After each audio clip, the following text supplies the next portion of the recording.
Well, returning to what I spoke about at the top of the show, there's been a concerning spike in violence across New South Wales schools, with new data revealing police were called almost 20,000 times in the last year for serious incidents on school grounds, an average of 53 call-outs per day. Joining me now is education expert Kevin Donnelly.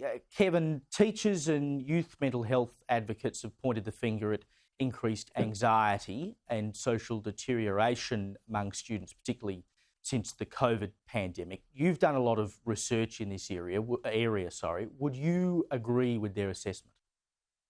Well, that's only partly the reason, Caleb. And it's a complicated issue, as any parent or teacher would know, but it gets back initially to parenting. I mean, for far too long now, parents have often indulged their children. Children go to school not respecting authority, not being disciplined in the home. So it really does begin with parents. And they have to ensure when their children go to school that they respect teachers, they respect other students, and they know that there are consequences if they misbehave or do the wrong thing. Equally, teachers and classrooms need to be more disciplined. And as you well know, it's been reported now for over a year or two, we have among the most disruptive and badly behaved students in terms of the classroom across the OECD.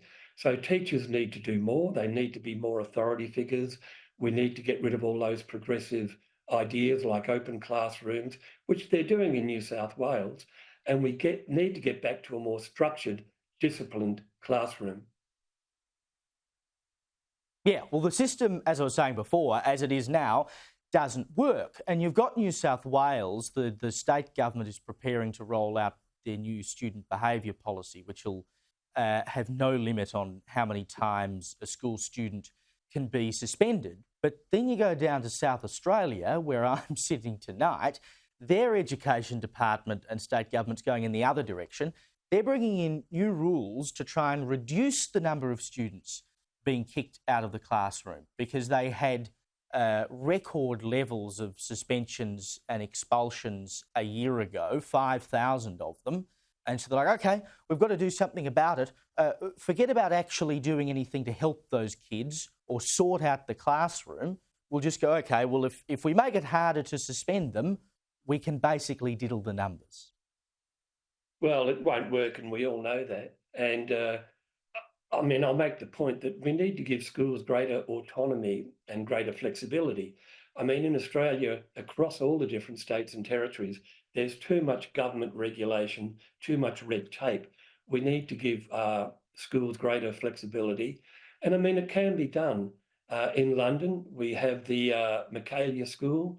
In Sydney, there's a very good school, Marsden Road Public School, headed up by Manisha Gazula. They're schools where it's an environment where teachers are authority figures, students know there are consequences, they have to line up before the class, they have to be wearing the proper uniform, they have to sit quietly, they only talk to the teacher when they're asked a question or working in groups. So it is possible to turn this around, but unfortunately, as you mentioned in the intro, all the effort, all the attention at the moment is going to woke causes, climate change, whether it's Palestine, Gaza. We're spending too much time on this progressive wokeism rather than getting back to the basics and ensuring that what happens in the classroom is based on what is the most effective pedagogy, where teachers are not indoctrinating students, but are actually subject experts.